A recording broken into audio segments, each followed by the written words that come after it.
A lot of folks saw this as a box checked. But as we discussed with some smart legal minds yesterday, this is an issue that's still wide open, and I presume in your mind, still a hot issue on the campaign. Still a very hot issue on the campaign, and medication abortion's wildly popular. And what's really interesting is the numbers didn't move an iota. They didn't move a molecule, because people think, okay, they decided this today, well, what are they going to take away tomorrow? And we still got the decision coming up from Idaho of the jailing healthcare providers, and wait till that one hits. So people think, you know, once you took away Roe v. Wade, you can do anything, and maybe there's a little blip, and you think you checked the box, but you got a long way to go. But when we consider the issues that people are actually going to vote on, do you believe that abortion still will be, as it was in 2022, the galvanizing, turnout-driving issue for the voters that Biden needs if he wants re-election over the economy or immigration? I think for turnout, no one's going to turn out over this economy.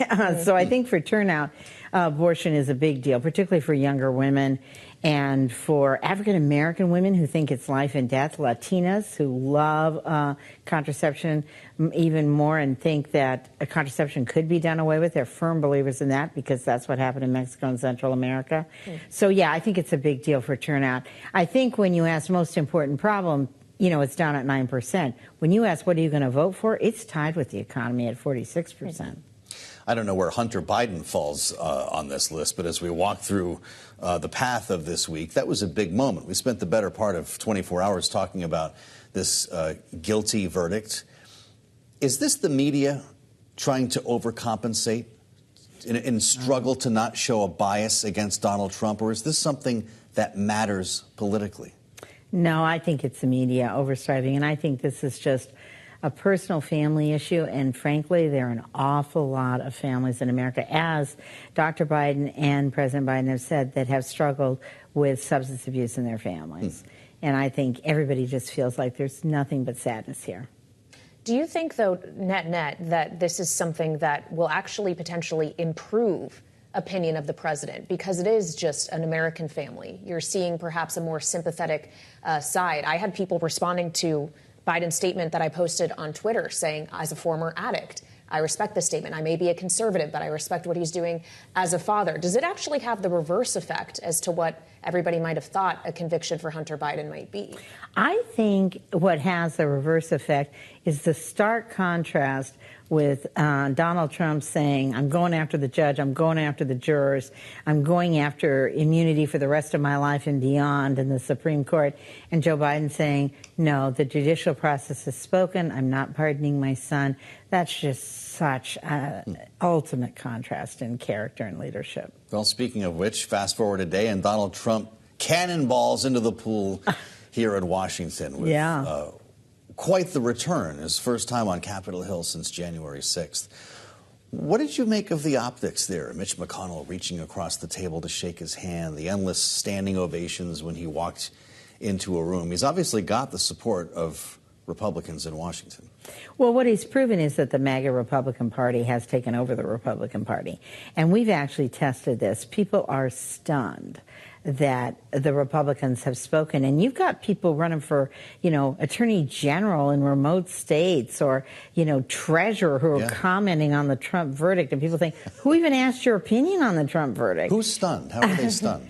I think they're stunned because they think this was an isolated incident. Why are all these people coming on board? And it improves our chances of getting people to vote non-MAGA in Congress and Senate, because people think, oh boy, this is quite the cult now.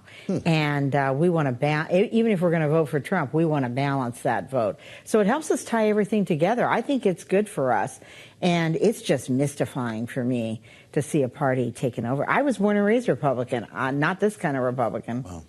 Yeah, perhaps we have seen an evolution in the party itself, but we also have had Donald Trump in these meetings making some news with what he said, whether it was in regard to tariffs or taxes, or in this idea that apparently in at least the meeting with House lawmakers, a number of them told me, talking about states that he thinks could be in play, spending money there, New York, New Jersey, Virginia. Celinda, do you actually think Virginia could be in play? Only if he changes his position on abortion. Virginia is very, very pro-abortion state. But no, and I think some of these states are closing. I think that It will be a tight race. I think that, Minnesota, Virginia, some of these races are closing. But honestly, when he claims California and New York, if he's going to go for California and New York, those two states should just secede right now so the rest of us can move there. That is never happening. I'm not sure that is going to happen. So 2 weeks from last night, the debate. Yeah. Is this make or break? Is the election decided that night? I don't know if the election's decided, but I think it could be a big moment for both candidates. And I think, the expectations are so low for President Biden. I think he's going to do a fantastic job. He's a great debater. And I think that he'll really show that he knows. He'll really show his mastery of the issues. God knows what Trump is going to do. I mean, I don't know which Trump's going to show up. The stalking one or the incompetent one or the crazy self-centered one.